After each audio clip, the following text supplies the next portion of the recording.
Let's prep 6 sausage, egg, and cheese muffins fast and easy.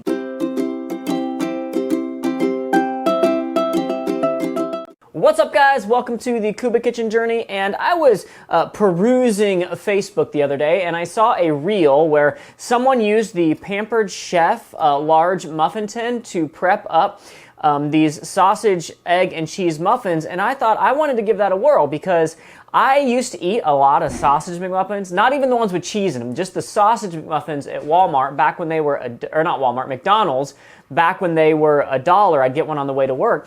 Well, recently those have gone up in price. It's like $1.50. You can get one, buy one, get one free was a deal. And then that ended, and now they're even more expensive than that. And that's just for the sausage McMuffin, not even including the egg. For the one that has egg on it, you're looking at $3, $4, maybe even more than that. And so I figured we would give this a whirl.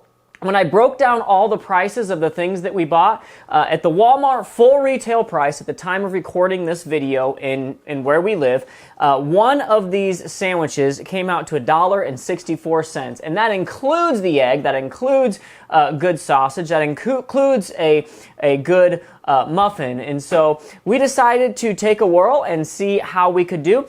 I will note that if you don't have the Pampered Chef tin, if you have something of a similar size that you want to put grease in and butter in, you can certainly use that. But this worked amazing for us. So let's jump in and see how it was done. So the first part of the process is we are going to set our oven to 375 degrees.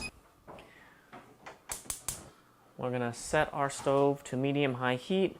We are using the Pampered Chef non-stick stainless steel pan. Cut open our sausage. The thing I like about this kind of sausage is that it is much cheaper than buying sausage patties. So we're gonna get the same sort of effect for our sandwich as a sausage, egg, and cheese muffin, except we can use a cheaper sausage for it. And we're just gonna go to town with this.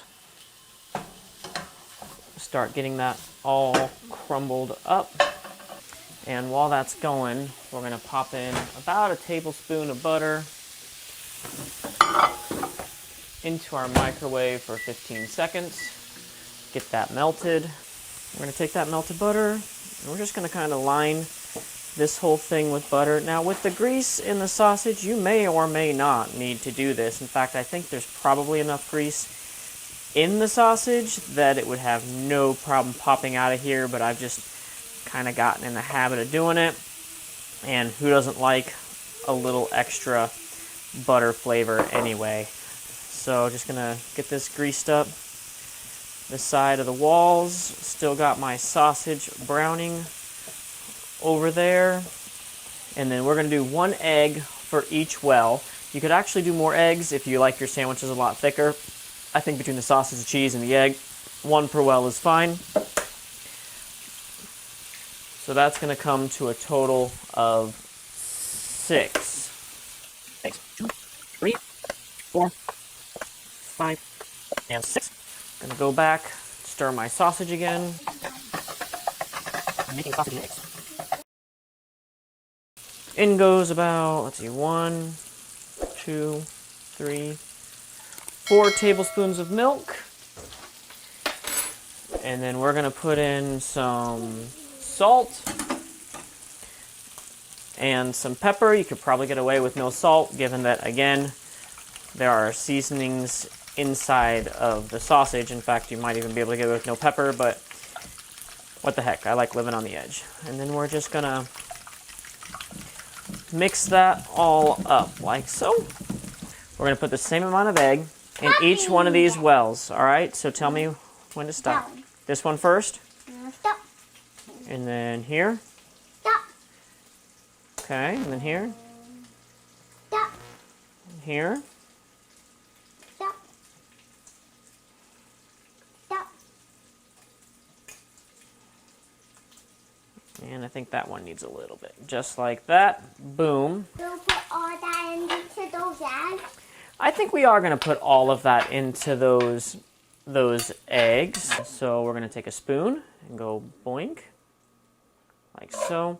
And again, here you can see I'm not preventing the grease from getting into the eggs. So I think you would probably get away just fine if you didn't put butter into your pan, but we did. Now that's about how much sausage is left if you just do 1 spoon at a time. I'm gonna go ahead and just say that I'm gonna want some hearty sausage in my eggs. What else should we put with our sausage and eggs? I think we should mix it. Well, we're not gonna mix it, but do you think we should put anything else in here? What would make this more yummy? What do you like with your eggs? I like cheese. Cheese? That's a great idea. Now when these are done, I'm going to put a slice of American cheese on them anyway, but cheddar obviously adds a little bit different flavor, and it never hurts to have a little more cheese, right? So as that cheese melts, it's going to make it look like your eggs are raw even when they're done, so you just have to be aware of that. And we're going to pop this in for 10 minutes. At about 5 minutes, I'm going to turn my pan around. I don't have an oven that circulates the air very well, so we're gonna set our timer for 5 minutes and then turn it around. All right, that's our first 5 minutes. We'll pull that out. You can see it's starting to come together in there a little bit. I can't turn it too much. But on my oven, you can definitely tell that the ones on the back are not as good as the ones on the front. And so we're just going to turn that back around and put it in there for another 5 minutes. All right, those guys have been in for about 10 minutes. When you look at it, it's going to look like they're not necessarily done, again, because of the grease in there. But we're going to take these and we're going to pull them over and let them cool off a little bit.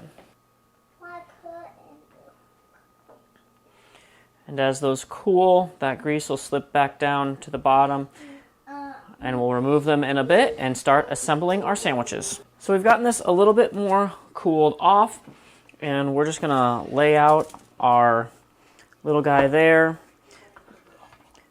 And then you can see that's about the perfect size. And you can see this is 1 egg and sausage, and if you wanted to make it bigger, you certainly could.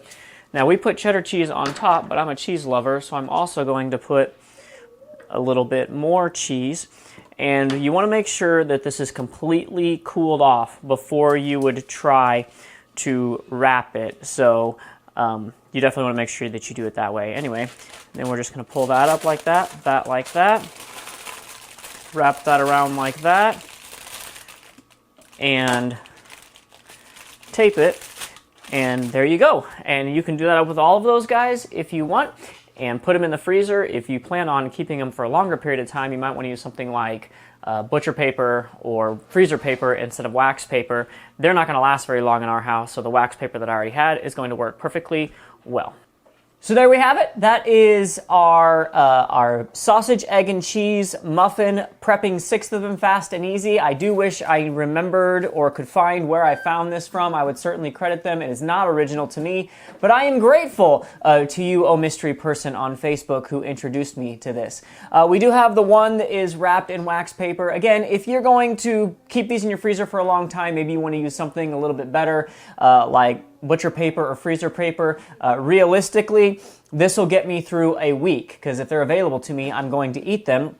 And I don't even know if we're going to freeze these ones because they look really good. I do want to remind you that if you are going to freeze them, make sure you let them cool off completely before you wrap them up. You don't want that condensation coming in the freezer. That'll make it get freezer burnt if you have moisture in there. So do let them cool all the way before you are done with that. Hey, if you like this content, make sure you like and subscribe. Drop a comment down below. We love you guys. We'll see you next time. Bye-bye.